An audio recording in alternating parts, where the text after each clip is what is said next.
Yep, we're good to go. Okay, all right, well, let's call to order the Clark County Veterans Advisory Board on this Thursday, the 9th of December, 2021. If we've got a flag slide up next, we can do the pledge.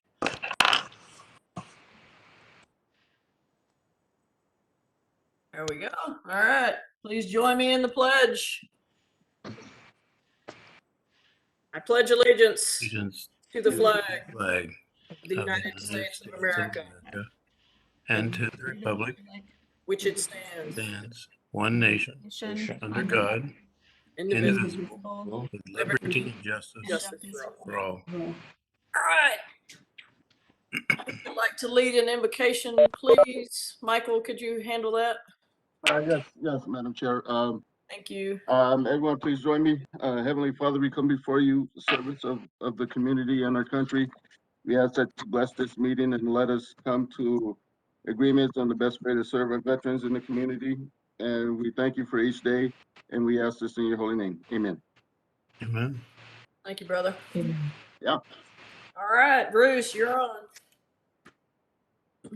All right, roll call of all of the member VSOs and posts in our board. I will go ahead, and so here we go. Post 48, Morris Giesler, Steve Schleuzers, alternate. Steve is here. American Legion Post 14, Gene Contour. Kuchar, thank you. it's like future. Okay, you're here. American Legion Post 44, Darren Wirtz. Present. John Rose. American Legion Post 168, no representation. American Legion Post 176, Michael Gibson. Here. Les Schreiber. Excused. American Veterans Post 6, John Lovejoy. Dennis Pratt. Disabled American Veterans Chapter 4, Board Secretary Bruce Moss is here. Tom Kuzerin is excused. Korean War Vets Association 321, no representation. Marine Corps League 826, Steve Sledgers is here. John Stoffel. VFW Post 4278 Kama, Shannon Roberts. Dana Difford. Oh, Shannon Roberts, you're here or Dana's here? I'm here. Okay, that's you, Dana, or Shannon, excuse me. VFW Post 7824, Board Vice Chair Michael Harding. Here. VFW Post 12028, David Daly is excused. Vietnam Vets Chapter 5112, Greg Whitsitt. Nick Herber. Members at Large, Jim Jensen. Board Chair Kelly Jones. Here. Michael Langsdorf. Kevin Lawson. Brian McGillis. Here. Tanya Warwick is excused. Clark County Representative Emily Langston I'm here. is here. All right. And our guest we have in the audience, we have Judy Russell and Sharon Tyre from the Clark County Veterans Assistance Center. Yes, and Ron Abbey, the president, is also here. Okay. We also have Clark County staff member Janet Snook with us today. Is there anybody else on our, do we have any other visitors to our board meeting today? Would you please state your name and the organization that you are with? Michelle Ahmed Swatch. All right, thank you, Michelle. Anyone else? Alyssa Page, Clark County Department of Community Services on the finance team. Okay, thank you. Anyone else who's joined the Veterans Board this afternoon? Andy Lexo with Lifeline Connections. Okay, thank you, Andy. Anyone else? Shannon Edgell, Lifeline Connections. All right, Shannon, thank you for joining us. Anybody else? Going once. Daniel Leggett, representing Employment Security Department, Employment Center of Veterans. All right, thank you for joining us. Anybody else? I believe that concludes our 5 guests that have come with us. Madam Chair, looks like we've got the best quorum we can have for the December meeting. Okay, thank you, Bruce. All right, getting right into it. Everybody received a copy of the October minutes that Emily attached to her last email. Did anybody see any issues, concerns, corrections, updates, whatever with the minutes? If not, I'll take a motion to approve the minutes as written. I move to approve. Second. All right, so approved. Shannon for the Roberts October 14th meeting minutes. and Steve Sludgers. Yep. All right, moving right along. Michelle from Swatch, welcome. Hi, thank you. I'm just here to give an update on our contract with the board in Clark County.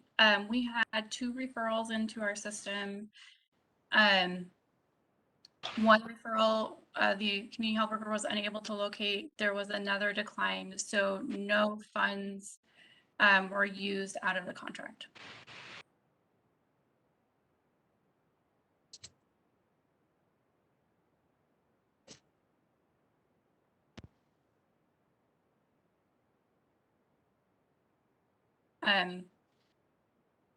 I will say we are working currently with making it easier to refer into the system. So we will we'll be putting together a Health Connect referral partner page where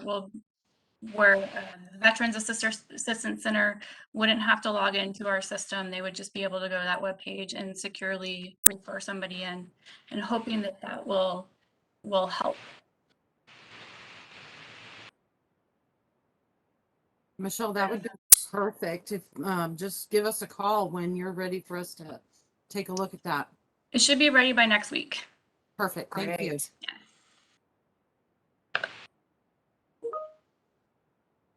So,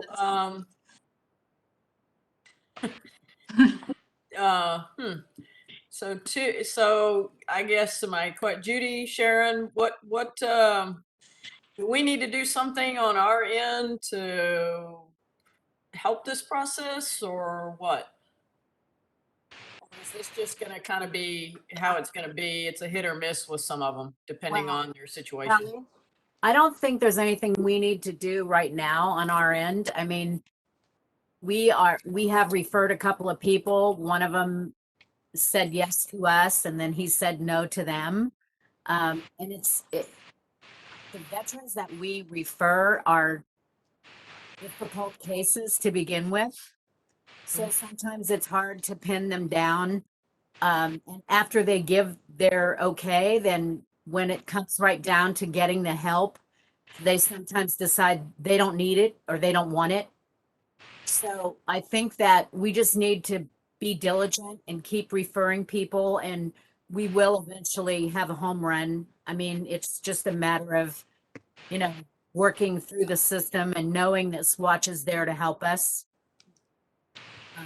It's nice knowing that we have them and that we are able to refer people. But again, the 2 referrals that we have given just have not worked out. That's through no fault of ours or no fault of Swatch. That just had to do with the veterans themselves. Okay. All right. Well, like you said, hopefully we'll hit a home run here pretty soon, and then word will get out, and then maybe word of mouth will spread, and that'll help the situation. Because again, they're not going to navigate this stuff on their own, so that's a little frustrating that the help is there. I wish they would take it. I have a question. Sure. Judy, did you check back around with them when they didn't accept the help from Swatch? Did you check with them perhaps about why they wouldn't accept it? I mean, what the reasoning was? Shannon, this is Sharon. Yes, this is a particularly difficult client that we have. Okay. He lives in the apartments across the street, and he really needed to go to the emergency room. I'm just giving you an example. The office at the apartments called the emergency room. The doctor or called 911. They showed up, and he declined to go to the hospital. Not once, but twice. We finally got him agreed to go to the emergency room. And when he got there, he refused service and left the hospital. So he's just a difficult client all around between us and the apartment manager. We've been doing our best to try to get him the assistance he needs, but he keeps refusing service, and they will not take him if he refuses. Of course. And it sounds like he needs some mental health help as well, and he won't receive that either. Nope. No, he will not. Okay. And last question is, what criteria are you using to refer? Well, if they need assistance financially with, maybe they're running low on funds and we've paid their rent 4 or 5 months in a row because they can't manage their funding correctly.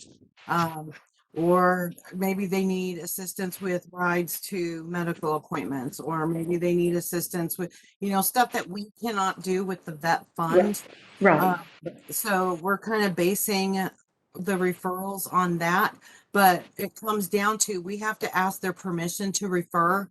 And if they say no, we have to abide by that.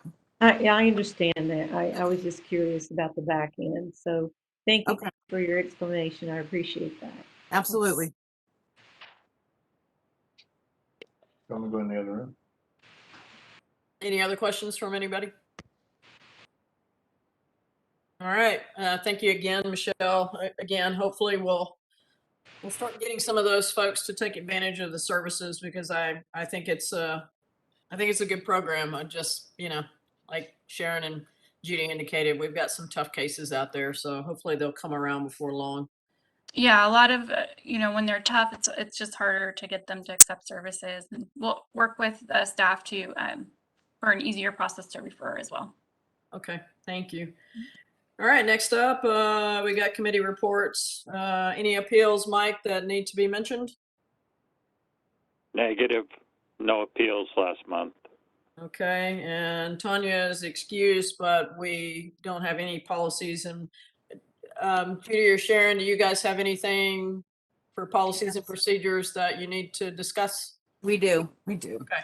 So we were informed by the VA, by HUD-VASH, who is the housing people at the VA, that they are changing one of their rules, one of their policies for accepting people into the HUD-VASH program.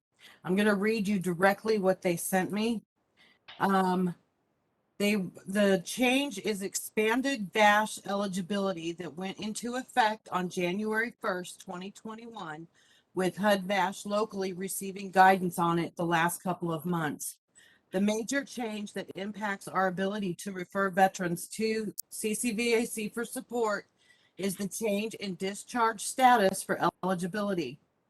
For the purpose of HUD-VASH, if a veteran received an honorable discharge, general discharge, or other than honorable discharge in lieu of a court-martial or from a special court-martial, a bad conduct discharge from a special court-martial, uncharacterized or undesirable, they will be eligible for HUD-VASH services only. And the minimum duty requirements do not apply. So I guess what we're asking you guys is if HUD-VASH is accepting those people into the VASH program, can we waive eligibility on the discharge status only for housing if they're approved through HUD-VASH to receive HUD-VASH assistance?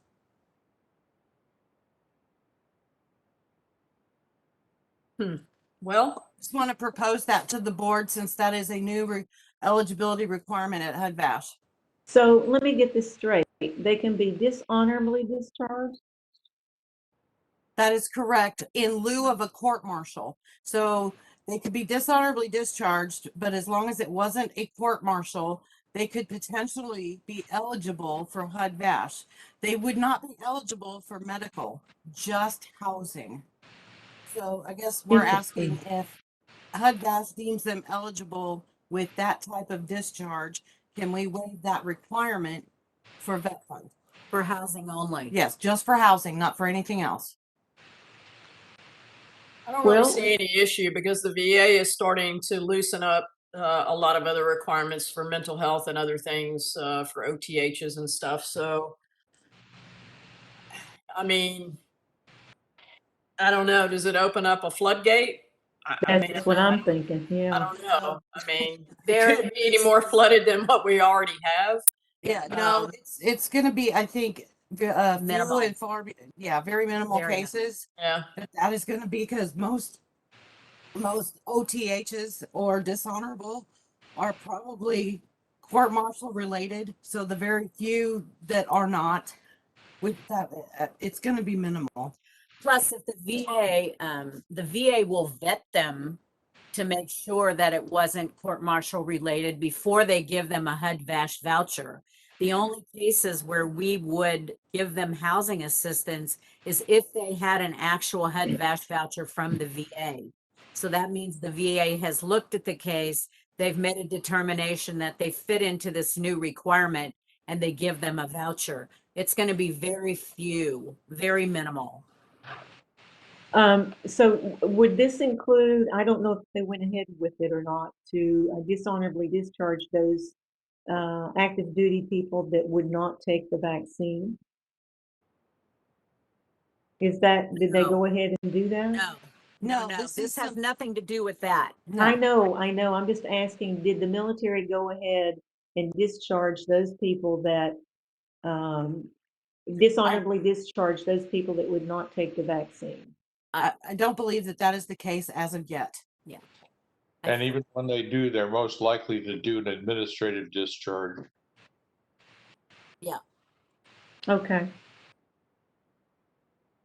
Well, I see where you're going with that, Shannon, because of the younger generation. And as we look at the reports, we see a lot of 20, 30s and, 40 something. So, and, there's like 9,000 Marines or something that have, decided not to get the shot. And, so there's a lot going on, like in the reserve and the guard area, and some active components as well. So who could, very well end up back in our communities. And again, no better off than some of the other ones. So I see where you're going with that. I don't think that they'll, even if they do, I think like Gene is probably on point. It'd be more of an administrative or whatever, or a general discharge. But I don't think that, it should open up any more eligibility necessarily. I was just thinking about floodgates, if that might be a floodgate. Yeah. Thank you. Well, I don't see an issue with it. Mike Gibson, you want to weigh in? Do you see any issues with that from an appeals, your area and what you work with?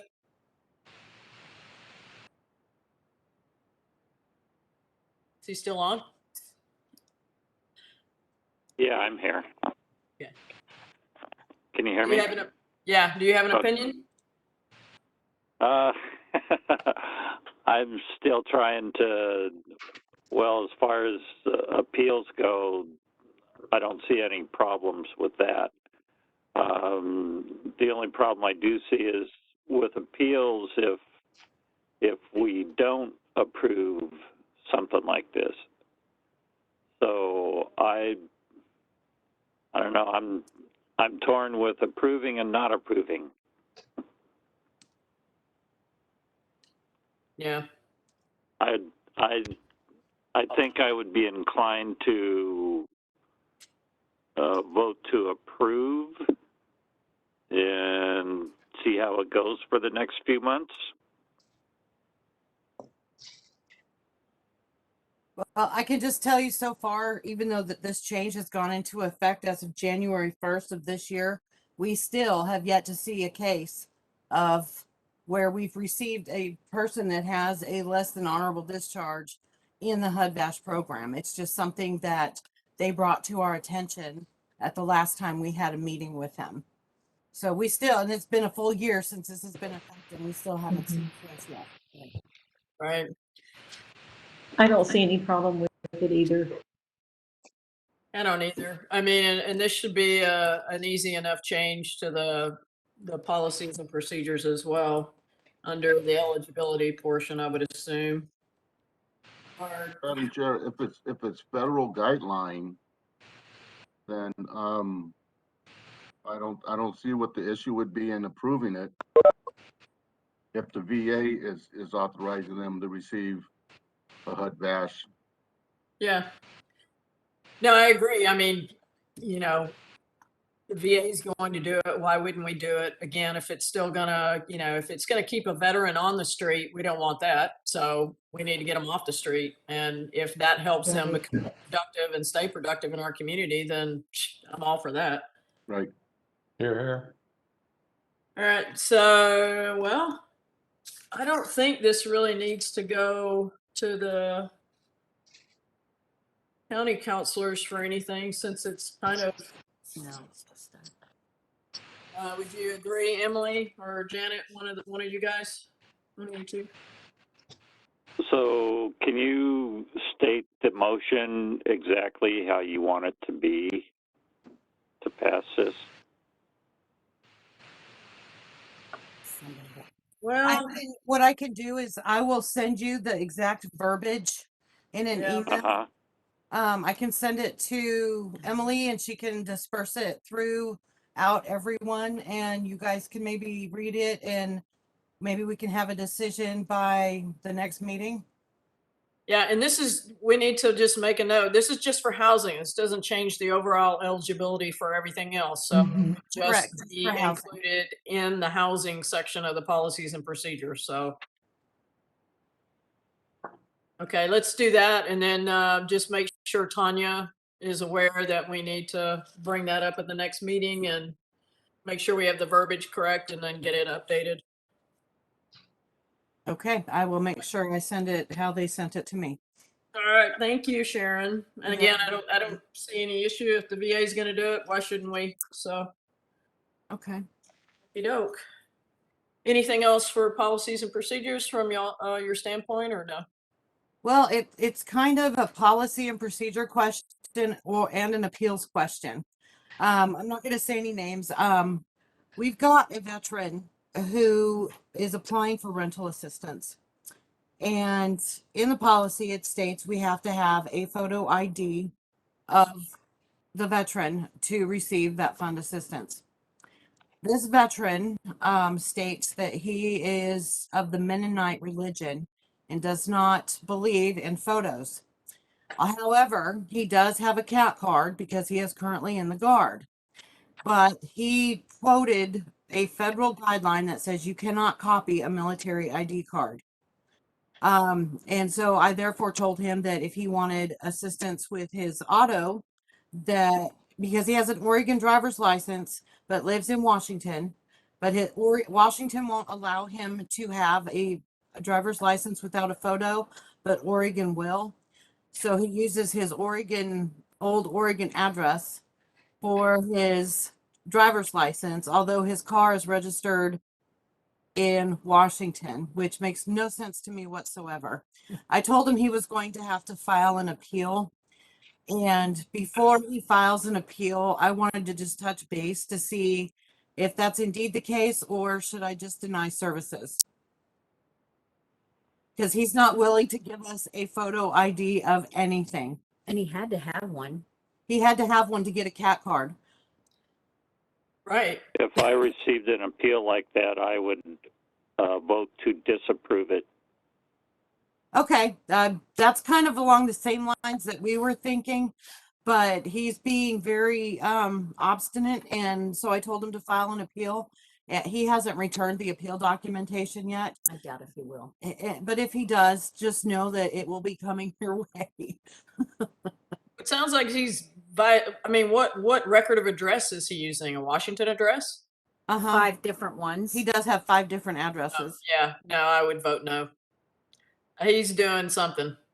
Yeah. Does he realize how many times his photo has been taken through the course of a day? Exactly. Well, I mean, I get it. I'm not going to question his religious beliefs. But again, in order to have a CAT card, in order to be in the Guard and everything else, you have to have your photo taken numerous times for different things. Right. If he's still an active Guard member, I mean, but it also sounds like, he's doing some shady stuff with his home of record and his driver's license and where his car is registered and some things like that. And I mean, they started cracking down on a lot of that between the 2 states. So that doesn't make me feel comfortable that he's not on the up and up about where he's living, where his car is registered, and whether he's driving legally, based on all of that. And also, I will say, it is not against the Mormon religion to have your photo taken. He's Mennonite, not Mormon, not Mennonite. LDS. Yeah. He's got a car. That's kind of what we felt too. We just wanted to make sure that you were all on board with how we felt about it. Well, isn't it part of the procedure that you have to have identification? Especially if you Yes. receive some sort of assistance, and so him having an Oregon ID with the Washington address makes it an invalid ID. Well, Correct. he has an Oregon address on his Oregon driver's license. That was his home of record on his DD 214, but Right. he's given us 5 Washington addresses since September. Right. Okay, I just Googled Mennonites and photography, and it says the Mennonites have no problems or issues with photographies, as this is well established. Yeah, well, he's Yes. definitely giving us. I have a list of emails from this guy. Yeah. So, go ahead. You wanna talk Sorry, about I interrupted you there. Go ahead. No, that's fine. But I just think that a valid ID should be required with the current address. Well, we require a valid Washington State driver's license.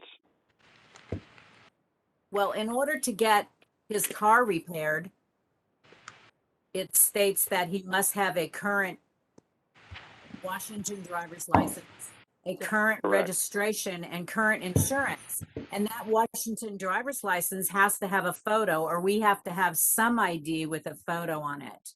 Right. So he's just failing in all aspects. I mean, we were very suspicious of 5 different addresses in Washington, even before he said that he had objection to having his picture taken and he couldn't give us any kind of photo ID. So we just wanted to run it past you. In case he files an appeal, you will have a heads up for the whole situation. Okay, well, I think it sounds pretty cut and dry. It doesn't sound like he's a Washington veteran at the moment, so. Right. Based on what he has as proof of identification, so. Yeah, We'll we go have with- one more policy change that we would like you guys to look at. Okay, We have received so many families who are struggling, who have food insecurities during the COVID. And when a family of 4 plus gets $500 a year for food, a lot of times it's not covering, even with their food stamps, it's not covering what they need. Plus, since 2014, the food category has remained exactly the same amounts as it was before. We haven't had an increase since 2014. And we haven't taken into effect or account inflation. Rising cost of groceries is ridiculous. So we were wondering if there's any room in our budget to add $50 to each category of food assistance. I have another comment about food, and Sam has voiced this numerous times before she left, is that, yeah, we do have the money, and I don't have any problem with increasing that, but there is so much food out there that's free. It's just running over. Are we encouraging them to try that? I mean, I'm not against upping the allowance, but is that mentioned at all?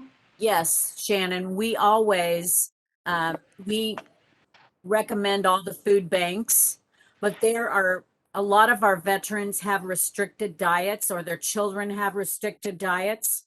And also with food stamps and through the food bank, they're not able to get any kind of cleaning supplies, toilet paper, paper towels, anything like that. They can't get with their food stamps or at the food banks. So when they are able to get this food voucher from us, it does help them to get those kind of taxable items. I understand. I Shampoo understand. and things like that. So Just being respectful.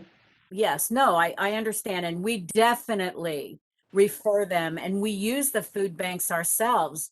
We get food boxes from Sunshine Division we beef them up and we offer them to the veterans whose food vouchers have run out.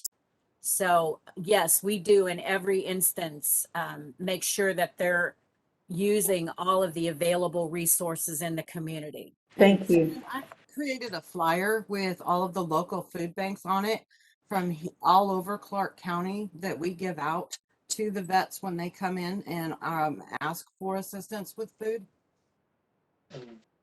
Is the church in Ridgefield on that flyer? The Nazarene Church? Nazarene Church, yeah. I believe it is, yes. Okay, because I know I've hauled over there cleaning supplies and toilet paper and other things like that that are available through the church. Right. And if it's not available through food stamps, that there's other ways in the community that folks can get it. And it seems like there's a pretty consistent group of folks that go through the church there. And there is an abundance of food. I mean, I know that we have to take stuff and actually throw it away because people can't get it. And I can sympathize with children with special dietary needs, but there is a wide variety of food available. I agree with you, but not all of our veterans have transportation from Vancouver to Ridgefield. All right, and there are no other churches in the area that do the similar program? They're all on our list. So any church that's in our area that we know that provides food is on the list with the food banks. Yeah, do you have a thing on there that you can check and say that there's ancillary items available? I believe there is. Not every one of them there's offers. clothing and everything else that's available through this outlet This anyway. is a full page long and it's got places all over, but it does not have if there's ancillary items listed. But I do have a list of every single one from Amboy to Woodland and to Washougal and Camas, and it's definitely a full list. All right. So it's not a question of availability of food. It's a question of getting the veterans to the food, or what? What is the problem? Well, it's not necessarily even a question of them getting to the food. It's a question of them not always getting the food that they need or the items that they need from the food bank. Sometimes the food bank has certain things and maybe the veterans or the veterans family has other dietary needs that they're not able to get through the food bank or even through food stamps. So even though we've listed all the food banks and all the churches, we have one veteran who has an autistic child who eats one thing and one thing only. And those are things that the food bank doesn't have. So, there are instances where the food voucher that we give them is critical. Is there a cross-reference between food requirements and medical treatment someplace? No. So people Somebody's know for sure that these are medical conditions that are being treated. It's just what the families have become aware of. Well, we're not allowed to ask them about any medical condition. So all we can do is go by what the family tells us. If the family tells us that they have a child that will only eat one or two items, we have to trust that they're telling us the truth. We can't ask them for their medical information. I think somebody who says they have an autistic child who's fixated on one or two items that probably has a legitimate need. My question is this: do we need to increase the general food voucher, or do we need to give you folks some flexibility at meeting the needs of special cases? I would see, like yeah. to see the general food vouchers increased by $50 each category. So in other words, right now, our voucher value for one person is $200 a year. And Rick, our food vouchers are for Fred Meyer's. So the food and the grocery cost at Fred Meyer's is higher than say at Winco. So just put that into perspective. All of our food vouchers they're only Fred Meyer's. Yeah, so So we get them $200 is anywhere about else? there. Hey, Sharon, Yes, sir. this is Mike, Post 176. Are you proposing $50 per category or $50 per person per category? No, just $50 per category. So for one person, instead of 200, 250. For two people, instead of 300, 350. For three people, instead of 300, 350. 350. And then for 400. four or more, it's 550. Because right now it's 500. So just per category. We're not per person, no. To me, that really doesn't seem like a whole lot, given the prices continually increasing like they are. Right. And also my input about the special needs people. You know, if you go to the store and try and buy something lactose-free, gluten-free, food with no peanuts, you're going to pay anywhere from 3 to 5 times more for that item than a regular item. Absolutely. Like a loaf of bread. Yeah. You know, you can get a loaf of bread for almost $1 now, and gluten-free bread, you know, you're looking at anywhere from $6.99 to $8.99. Yes, sir. And you know, we do try and subsequently give them, if we have donated food cards from anyone, or if we get extra money in from a food grant, we'll purchase food cards and supplement with another $50 just so they can buy those specific items, because your $200 at Fred Meyer doesn't buy a whole lot. No, it don't. Hey, Sharon or Judy, how did you guys come up with the $50 amount? We just looked at what it is now and figured that that was the minimum that we could add to help these families. I mean, realistically and ideally, it would be more than $50 per category, but we didn't want to push. You know, we just want you to understand that we're trying to be good stewards of the public's money, like we always have been, and still take care of our veterans and their families at the same time. And so this was like the minimum that we could ask for to be able to help them in their needs for whatever they, you know, whatever their needs are. So Well, I'm just wondering if we're really meeting their needs by giving them just a $50 increase, and I too am concerned about the overall spending of the public's money. But Right. if we're concerned with helping veterans and their families, then we ought to offer enough to really make a difference, because $50, because you said that the amount has not increased since 2014, but I can assure you that the cost of goods at the store, especially Fred Meyer's, has gone up. Absolutely. 2014, so much more than the right, 25%. and that's my point. And so I'm not sure if $50 will be enough. I'm sure it'll help in some sense, but Yeah. you know, will it really do much to make a difference? Well, ideally, like I said, we would have asked for 100, but we didn't want you all to think that we were trying to spend too much money. We're trying to be good stewards of the money at the same time as helping wherever we can.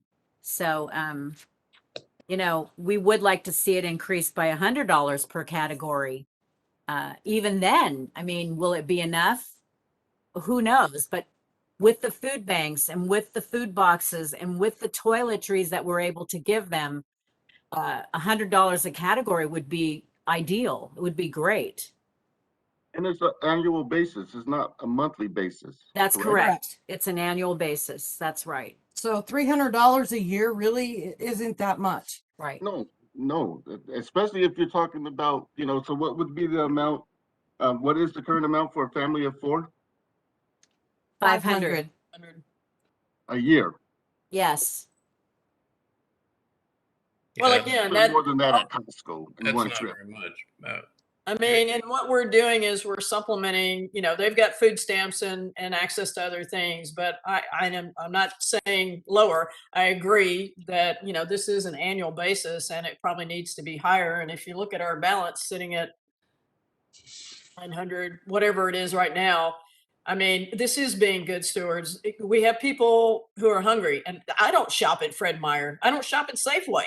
I don't Right. shop at New Seasons. I don't shop at those places. I go to Winco. Us too. It's cheaper. So, and I also have IBS. So there are certain things I can and can't eat. I mean, I'd like to eat everything, but there's a lot of kids out there these days that have been diagnosed with celiacs and other things. And it's very particular for them and the lactose intolerance and those kinds of things. So, I mean, guys, I don't think it's a big ask to increase each category by $100. I really don't. I don't think so either. I We're think it's talking good. on an annual to go. basis here. So I just looking at the list for whatever it was, October, there were 19 people that got food assistance. So, I mean, if it's 19 a month, that doesn't seem like a crazy amount of people coming in for food to me. I think that's good. Why not ask for 100 increase instead? Yeah, I think that's okay. That would be good. Kelly, how hard would it be to expand the program beyond Fred Meyer's to where people could go shopping at a store close to them? Well, yeah, I don't know, Sharon, I guess you guys can elaborate on how it ended up being Fred Meyer. I mean, can we make a switch? Can we get Winco on board? I mean, how would we do that? That was going to be the next thing we were going to bring up. Sharon has investigated getting family-friendly food cards from Winco. And so that would mean that they wouldn't be able to purchase any tobacco, liquor, or lottery products. Right. And what we would do, instead of issuing a voucher, if we give them a $200 voucher and they only spend $195, we have to go back through our records and change all of that and then wait for the bill to come from Fred Meyer, and then we bill the county. So if we bought a food card for $200, we would bill the county instantly. We would give it to the client and they would be done because they could take that food card back and forth to the store 10 times if they needed to. So we wouldn't have to write a $25 voucher here and a $35 voucher there. We would just give them their yearly allotment and they could use it throughout the year. And it also would allow us to use Winco and or Safeway. So that's something else that we've looked into. And so if we had an increase of $100 per category, we would just buy those cards in those denominations. And when the single veteran came in for a card, we would give him a $300 card. He'd be done for the year and he could use that card throughout the month or the year or whatever, whenever he needed to, and he could use every last penny of it. Right now, if they use $192.78 because they're afraid to run over because they don't have any cash, then they lose that $7 and some odd cents. And then we have to go back and credit the county at the end of the year or change the figures at the end of the month.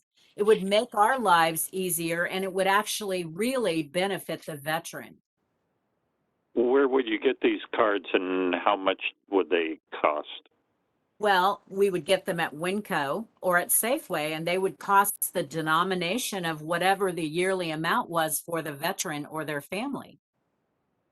Yeah. Okay, so there would be no extra fee in there. Nope. There's no extra fee. They provide them to us. We just call them, tell them how many we want, what denomination we want. They get them ready for us. We go take a check and go pick them up. And in some instances with Safeway, they send us the cards and the cards are not activated until we go online and activate them. And with Safeway, if you buy in bulk, you get a discounted rate. So you actually get more bang for your buck. Sharon did and her Judy, Sharon did a lot of investigation on this and she did her due diligence and we've kicked it around and I hate change, but she convinced me this would be better for the veterans. I really like this myself. the Safeway is the most expensive grocery store in the county. But again, we could have Winco or Safeway cards, depending on where the veteran lives, as to, you know, if they needed a Safeway card because that was in walking distance of their apartment, we would have those. But basically, we would use mostly Winco cards. Well, a lot of our low income that are in like the HUD Dash program or what have you, the cheaper places to live are downtown. As far as like the apartments, the low income apartments, Central Park Place, Freedom's Path, SRO. yes, all of that. And there is a Safeway within walking distance. A lot of them have to ride the bus to get to Fred Meyer, or they have to ride the bus to get to Winco, either or. But they're, and so they could walk to Safeway and that, it's easier for them who, especially even the homeless who live down here, Right. who hang out at the share house. Yeah, It's- I'm just, I was just saying that, you know, if we want to get the most bang for your buck, it wouldn't be at Safeway. Yeah, That's no, all- we all know. I'm trying to We would say. only use the Safeway cards when it was absolutely convenient for the veteran if he didn't have any way to get to Winco. Yeah, So- there's a saturation of Safeways compared to Wincos, so Yeah. we don't have very many Wincos at all. Anyway, So- we've given you a lot to chew on today, haven't we? Well, I mean, I all think good. this is Very it's fun. called evolution of the times, right? I mean, as you know, Yes. we're looking at price increases and just changes that we need to make as younger veterans are coming in, have more, you know, I mean, you know, it's kind of the circle there. The older ones, you know, don't have kids. Now the younger ones coming in have kids that they need to feed. So, you know, I think this is just the nature of the business, and I don't see any problem with that. Is anybody from the county want to weigh in on some of these changes and things that we're discussing? Emily? I don't really have anything. I mean, nothing's raising a red flag for me, but I would have to go back and just make sure that, you know, it doesn't conflict with any other policies or make sure that, you know, I can figure out how to incorporate a change like that and that it won't cause any problems, I guess. But yeah, I'm gonna have to do a little bit of investigating, but I took some notes, so I can definitely do that and report back to everyone. Okay, well, Sharon and Judy, if you guys will just go ahead and write these things up and then send it to Emily and all the rest of us. And so we'll make sure that once Emily gets some questions answered and does some due diligence on her part, then we can revisit it and get it taken care of. Hi, Perfect. Kelly. It's Alyssa Page from DCS on the finance team. I just kind of wanted to add my 2 cents for the Winco food cards. Auditors flag any type of gift card, prepaid card, food card, any as basically cash on hand. So we do need to, there's added internal controls and documentation that would need to be kept on cards, card logs, sign out sheets. With COVID and social distancing, it's harder to get people to sign out for these cards, and we are taking electronic type signatures if you're unable to meet in person to get those. But also for the veterans, if they're going to purchase $1,000 worth of food cards and keep them on hand, we as the county can't reimburse for those until they're handed out. So that needs to be kept in mind too when making purchases like this. Okay. Yeah, we wondered if there were extra reporting requirements. that had to be incorporated. So that's good to know, Alyssa. Thank you. Oh, you're welcome. Yeah, we already keep a list. As soon as we get the cards from Winco, then when we purchase them, I have a spreadsheet that I've created with all of the numbers on them, and they have to be signed for the date and their signature that they picked them up, and we keep them in a locked file in a locked room. So Okay. just so you know that. Sounds good. Yeah, we would go, if we decide to go that route, we would go over the logs and the policies that we have in place for gift cards from Clark County as a whole, as to the documents that they want to see, any type of internal controls where there's a custodian as well as a keeper of the card. So there does need to be more than one person involved in a gift card type program or food card program. So we can revisit that if that's something that is decided to do. Okay. If that's true, how do we do Fred Meyer's now? How's that different? It's done on a purchase order, which is a paper that's taken in, and then the actual purchases are sent to the Veterans Assistance Center to pay for the bill after they check out. So it's kind of put on credit. It's not cash. It's a piece of paper they walk in with. Okay. And I have another question about this. On Social Security, if you're given some amount of money, they essentially want you to report it and they take it off your Social Security. Are we running afoul of that? No, Okay. it's not considered income or any type of taxable income as far as food cards or gift cards. Oh, okay, good. Have we investigated whether we can have a similar relationship as we do with Freddy's with Winco or Grocery Yes. Outlet or any Yeah. other store in the area? The only other one that we've been able to build an account with at the county is Cash and Carry. We Okay. haven't been able to build any other type of account within our individual departments or a county as a whole anywhere else. Costco is really tough because you need a membership card and the county doesn't want to take responsibility to do a membership card for everyone in the county to be able to go and shop at Costco. So we have visited other places. We even looked at like online food shopping and deliveries for some of our youth programs for youth that need meals and such. Yes, it is a higher cost when we do the food deliveries, but we take into consideration staff time or shopping that we do on our part for some of the activities. So looking at the program as a whole, the needs of our clients, and what's going to be the best bang for our buck is what we've kind of researched based on our different programs. And What Alyssa, about the, I'm sorry. sorry, what about the lower cost providers like Grocery Outlet? Is there a problem with establishing a relationship with them? It would be somebody would need to reach out. The problem we have as county employees is they want to do a credit check if they want to open an account. You know, if they're going to give you a $500 limit for people to come in and shop, and you're going to give them a PO to shop on, and then you have to pay that within 30 days, and all of those purchase order requirements or mini contracts that you have with these vendors. The problem is that none of us wanted to submit our personal information to do credit checks to be able to purchase county cards. So our default was Fred Meyer because we did have such a long history with them, and they would take a purchase order and bill it to our account and let us pay later.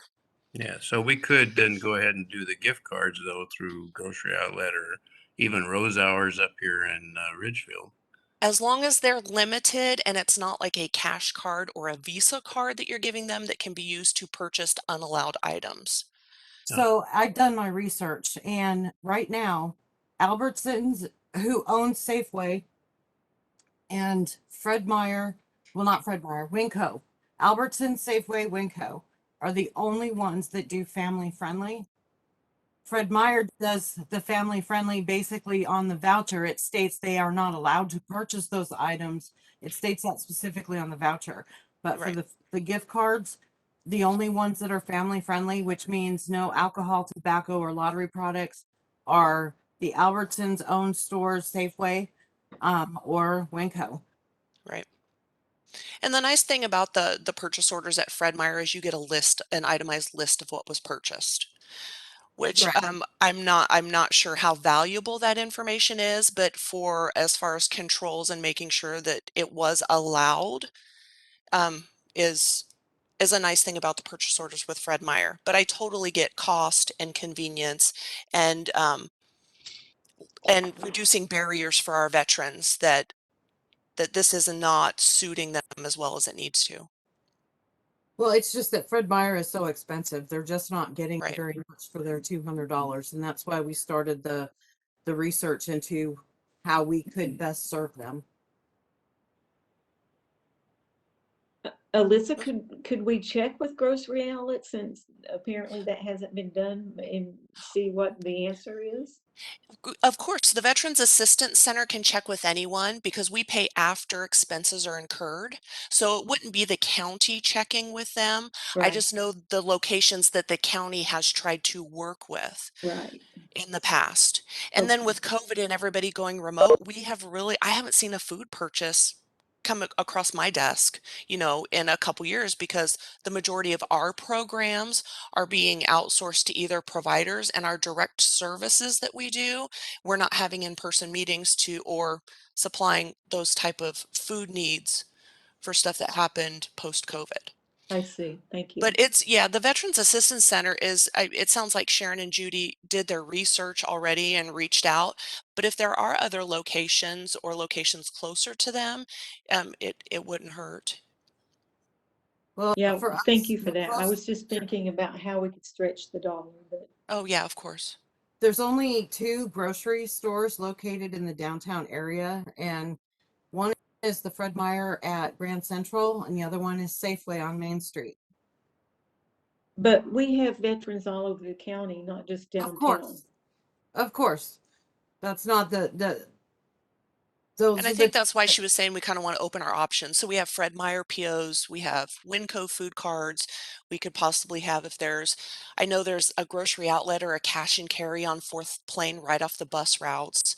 So, I mean, it would be just looking at giving them more options to cut down the barriers and get more food to more people, or more Yes, access to more food for more Yeah. people. agreed.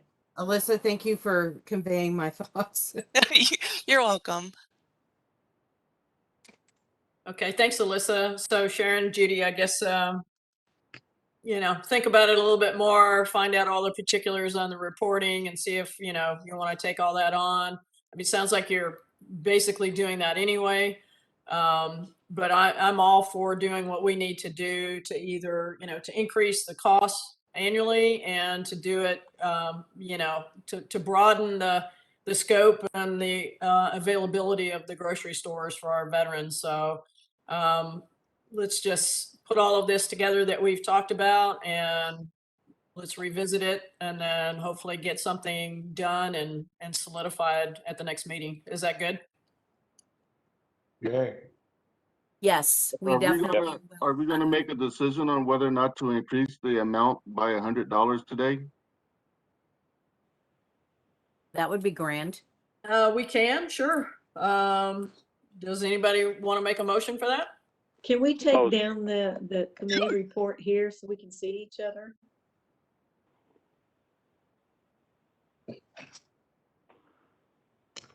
There we go. Thank you. Somebody want to make a motion?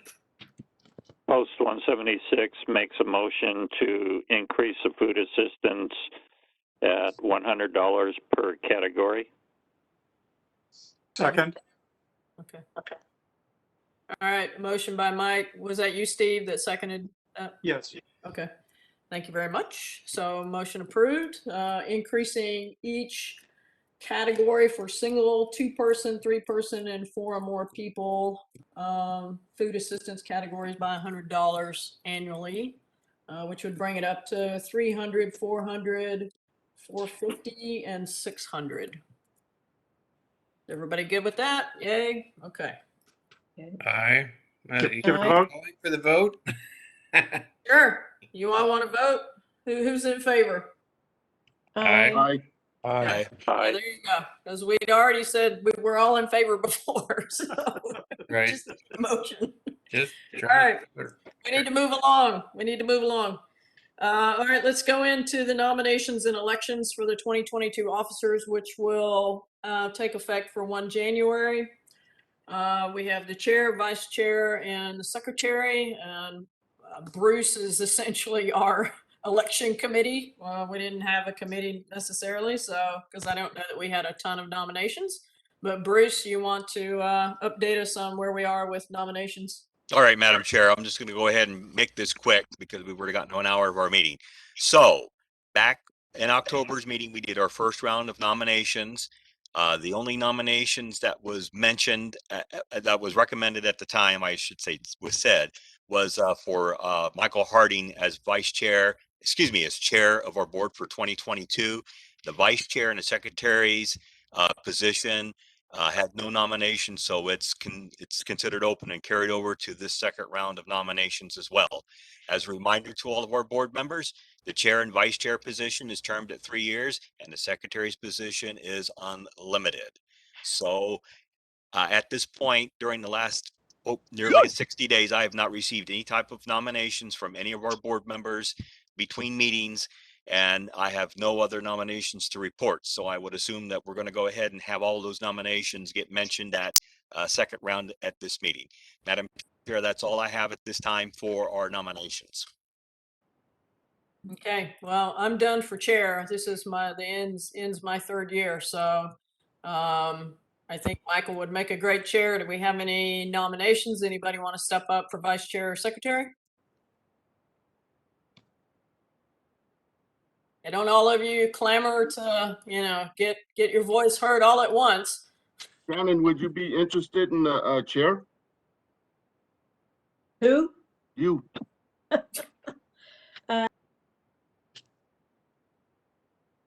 We lost you, Sharon. We lost you for just Shannon. We lost you for a moment there. I think she passed out. Did you say vice chair? No, chair. Chair? No, you're chair. No. I've been nominated. Nothing's official. Okay. So give me your question. Would you be willing to accept the nomination? For chair, no. For chair? For chair, no. Because, and let me say this, I have a really full plate already, and I don't think I would be able to do this justice, the justice that it deserves. I've stepped up my work in the Kansas City Council and other things too, so possibly next time. But I'm honored that you said that. Thank you so much. Well, I immediately thought of you when that time came, but I hadn't seen you in a while, so I didn't want to nominate you without having to, addressing it with you at first. I appreciate that.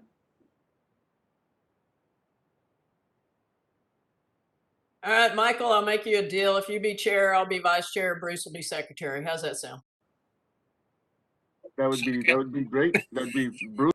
Would you be okay being secretary? Just a moment. Let's continue on with the resolution for the chair first, then vice chair, and then secretary. So let's kind of go through these one by one real quick. Oh, we're just making deals here now, Bruce. So, all right, Michael, chair. Well, if there's no one else, then I would be honored. I think you'll do a fantastic I'm heavily job. medicated right now. Okay, I'm not medicated, but that's just an excuse that came to mind. Are you sure? Yeah. I'm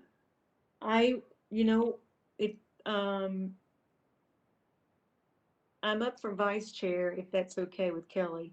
That's okay with me. Okay. All right, there you go, Bruce. Now you have a nomination for vice chair. Okay, and do we have a nomination for secretary? Yeah, I nominate you because you do a phenomenal job. Yes. Madam Chair, I will accept the nomination for board secretary for the new year. Okay. And before we continue, guys, I just want to share with everyone, Bruce, and please forgive me if I'm sharing some personal information, but Bruce was considering not running for secretary because he has some health issues. And so, Bruce, I thank you so much for being willing to step forward and and serve the board again, because you do an exceptional job in your current role, and I thank you. All right, thank you, Michael. No, that's fine. I can still retain the secretary's position. I've been pretty much a good asset to the board, and I've had board members over the years contact me, and we've resoluted a question that they just might have that's just on a personal level, and I'm able to help the board members within those realms too. And with Emily now joining us, the experience that we have on this board to help make things run smoother, I feel is important. Yes, I agree.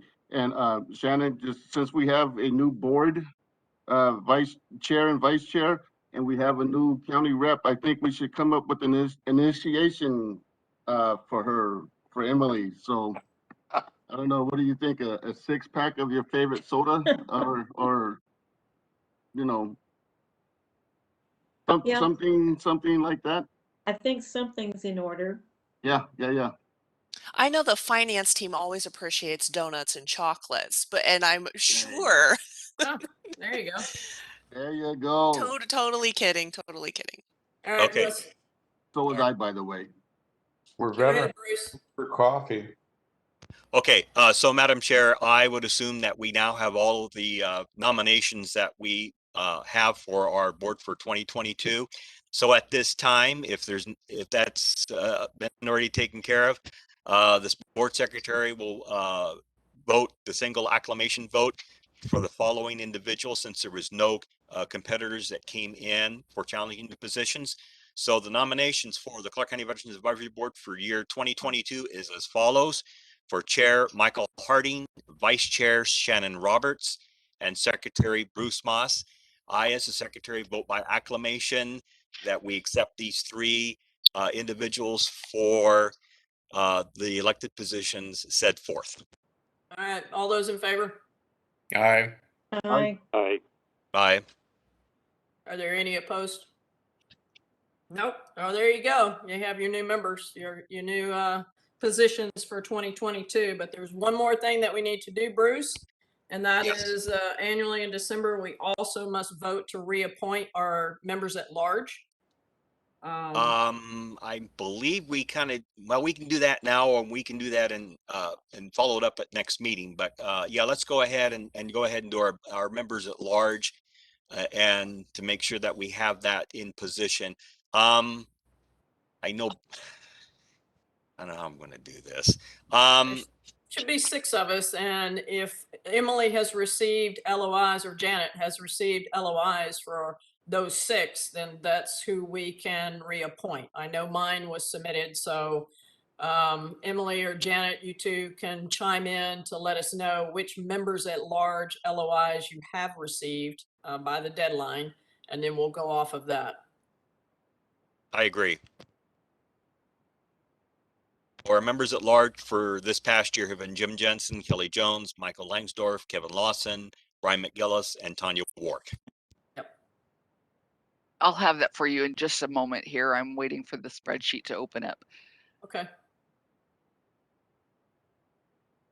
I've received LOIs from Kevin Lawson, Kelly Jones, and Brian McGillis so far. And I'll remind Tanya Wark for her LNI, and Michael Langsdorf will just have to determine based on his time and stuff if he's going to come back to the board or not.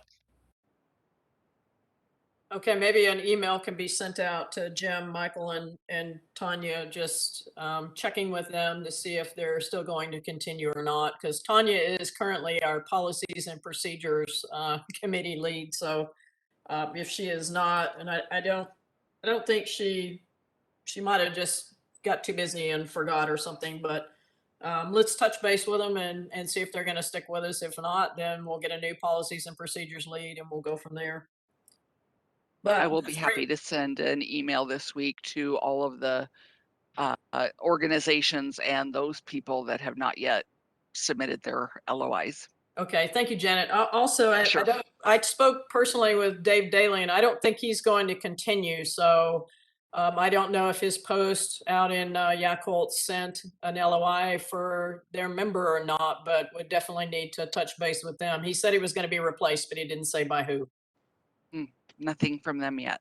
Okay.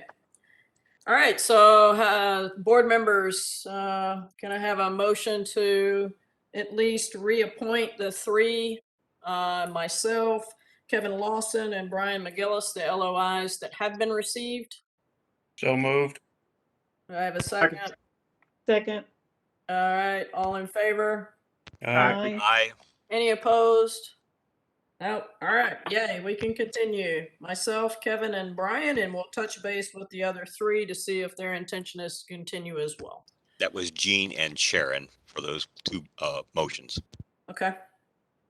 All right, moving along. We've got Emily with the September and October contractor and fund reports. Thank you. Bruce, that was Darren and not Jean. I'm sorry. It's all right. That one.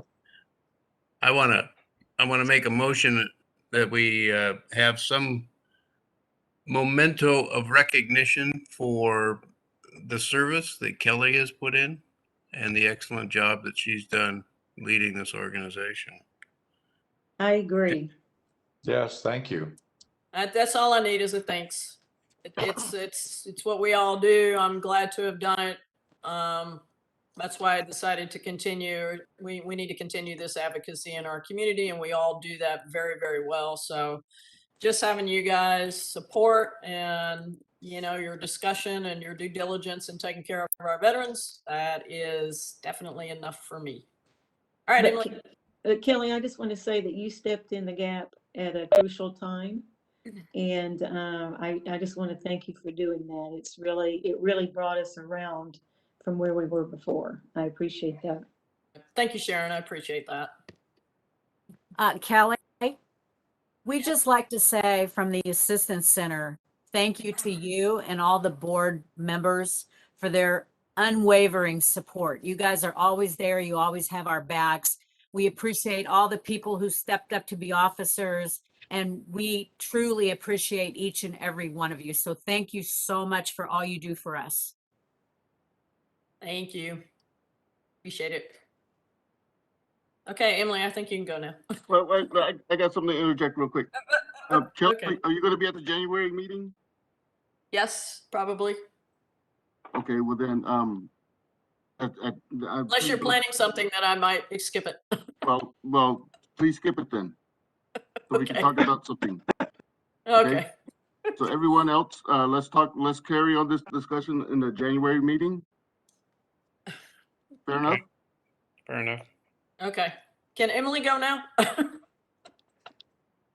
Because we're at 3:16. So Emily, you're up. Take her away quickly.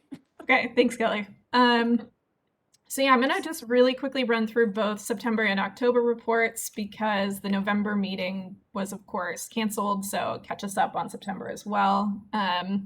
So Veterans Assistance Center in September served 46 veterans. Their assistance totaled over $22,000. There were 40 male veterans, 6 female veterans, for 209 visits to the Center for Food and Essentials, and 1,240 phone calls.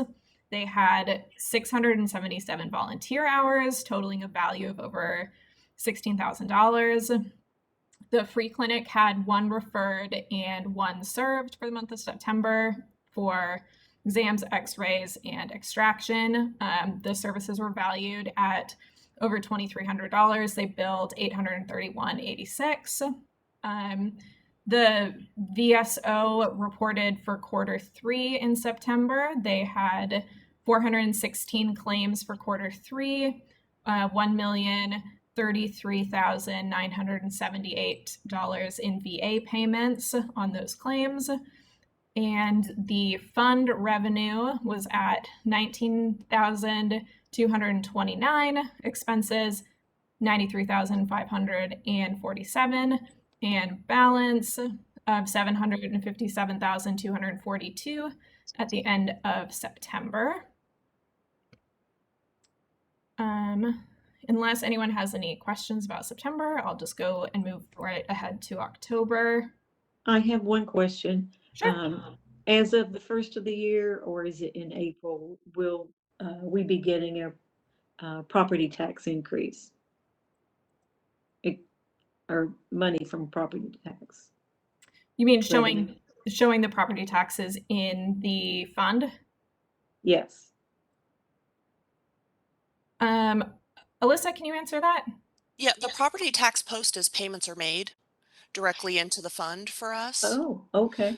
So it's a current balance running, and whatever revenue is collected for that month is the current collected property tax payment. So you will probably, this is my first meeting that I've been to see it laid out like this. So that's why you'll see revenue higher in April, you know, when property taxes are Right. due, or Right. if they're split up, or people are on payment plans, Right. or whatever's going on. And then there's also some general fund support in addition to the property taxes that are put into the Veterans Fund for the availability to also spend. Oh, good. Thank you. Thank you, Alyssa. Welcome.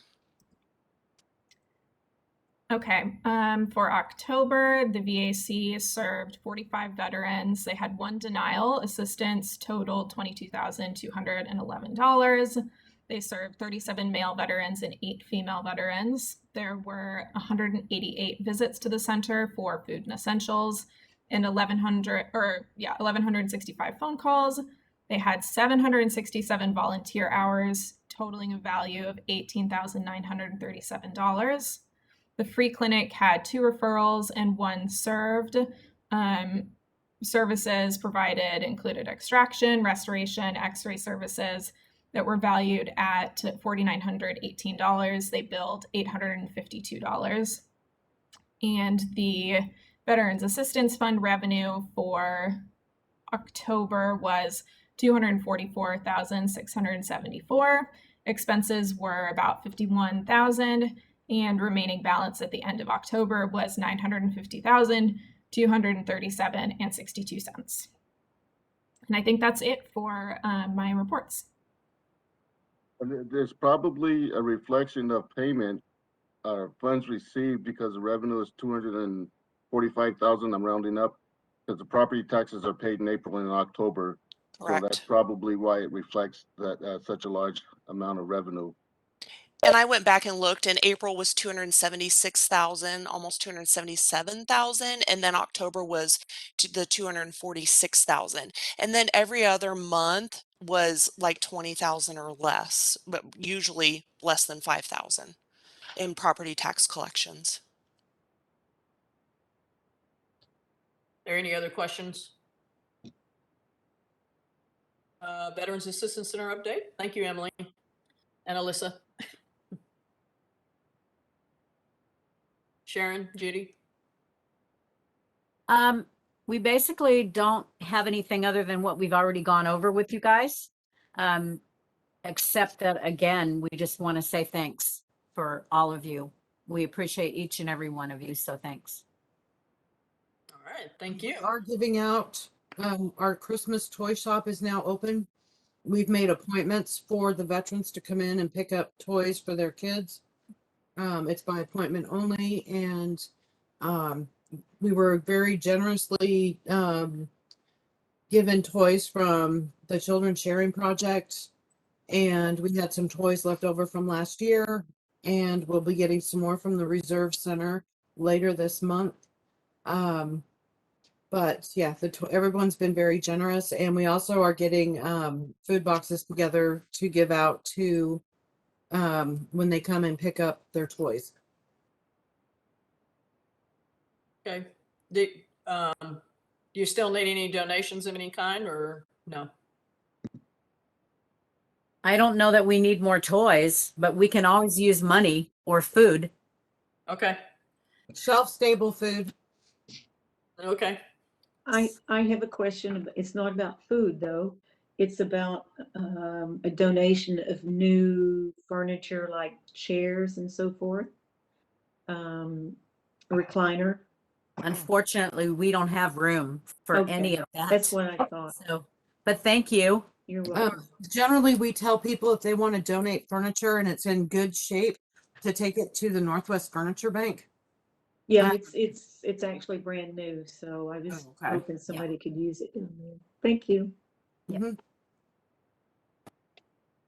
Well, and Shannon, if you or on Facebook or whatever. I mean, the assistance center will usually send out make a post or whatever when they need things. Like not long ago, they needed a TV, and I think I was the first one that saw it and got there first. So sometimes they'll put out a request of needs when they have a veteran going into a home like very soon, like that day or the next or whatever. Right. So there might be some opportunity there if you have some other gently used furniture that they might need. Okay, I actually am not on Facebook. I deleted my page and all other social media except for LinkedIn. So maybe I'll keep in touch somehow. It'll make it work. But thank you. All righty. All right, moving along. New business. We've already talked about the letters of intent, which Janet will touch base with those organizations that haven't sent theirs in by the deadline. Is there any other new business we need to discuss? I think we've discussed a lot. So let's move on to open forum. Is there anybody that has anything for the good of the group or our veterans? I have a question. Does anybody have any idea how to get folks onto this burn pit list? Supposed to be maintaining that, but I'm yeah, told I believe there's a link on the VA page for burn pit registry. At least the last time I was there, that's how I accessed the list. Because I was on many FOBs, all 3 deployments with burn pits. And I think I just went and searched. I know I was sent an email too, so they routinely send those out to remind you to sign up and register. But if you go to va.gov and just put in the search burn pit registry, that should pull up the page and the link to go ahead and register for that. Okay, thank you. All right. I don't know if any women veterans, Shannon, others who might be that I'm not aware of, but the Women Veterans Call Center has been calling all of our women veterans throughout the nation to make sure that they know what they're eligible for as far as benefits, because women veterans do not typically use the VA and are not using it as much as probably the males, for sure. So they're trying to get the message out far and wide to let all women veterans know what they have available to them and healthcare and benefits. So I got a phone call, and it just so happened that, you know, I know the deputy director of the Center for Women Veterans. She's briefed this group, so there's not much I don't know. I think women's healthcare could be a lot better at the VA. I think they could allow us to have more choices on different things, but that's not the case yet. So hopefully the Center for Women Veterans will continue to work on that. But they have an outreach number. You can call it during their hours. You can get this number at the Center for Women Veterans or on va.gov. It is 855-829-6636. You can ask any questions about your benefits or healthcare or whatever issues you're having. Most of the women who answer are generally veterans. You might get a few that aren't.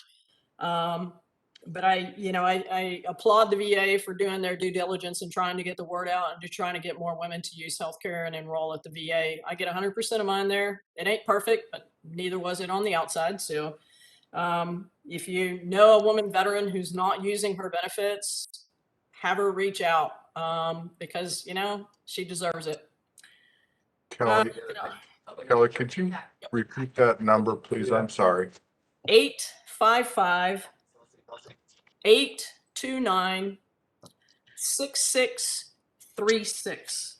6636. Yep. Thank you. And I think Shannon Edgel from Lifeline also had something she wanted to share, if that's possible. Yeah, thank you so much for your time. So I just wanted to let this board know that Lifeline Connections has taken over veteran programming from Windhaven Therapeutic Writing with the goal of expanding equine assisted counseling. And counseling sessions have begun, and we are in the process of conducting intakes for more veterans currently. A more formal announcement will be made in the new year. This is a natural adjustment, as Kara Seibert, who worked for Windhaven for 2 years and also works for Lifeline Connections, is now overseeing the transition and is building the program. So we look forward to expanding and growing this program. And if at any point it would be appropriate for us to make a presentation to this board in the future, we would be happy to do so. That would be nice. I'd like to see that personally. So, Shannon, just Shannon from Lifeline. You guys are taking on the referral. So how is the cost being handled for veterans? So right now we're working in to get funding through the VA for that. It's not easy, and for now the veterans that we are serving are being funded through scholarship. Okay. And I know the RRTP has sent a few veterans over there, so it is working good. Good, good, good. Okay. What's the qualifications for the scholarship? You know, pretty much if they're a veteran, they qualify at this point. Our goal is to serve veterans, and the other thing that Lifeline Connections is in the middle of is what's called a Certified Community Behavioral Health Center, and that certification comes from SAMHSA. We are in the first step of a two-step process of that grant, and as part of that grant, we have allocated dollars to serve veterans. And I know Andy Lexow is on this call. He has been in that role as a veteran engagement specialist. So this falls within that whole scope of work of becoming a certified community behavioral health center through SAMHSA. Very good. Interesting.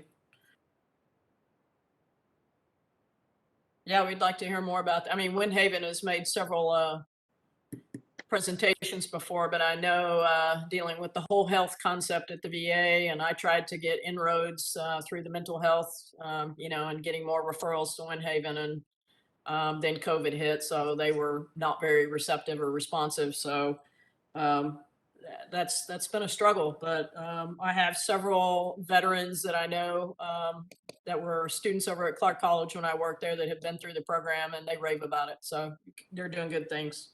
So that's great. Anybody else have anything open forum wise? For the good of the order. Yep. Post 4278 this Saturday at 11. We'll have a ceremony for Wreaths Across America, and we've invited the general public and had a great response. We look forward to seeing them there. And about 11:30, we'll be laying wreaths on 750 some graves. So if anyone has time, come on out. As you all know, it's a very humbling experience. Thank you.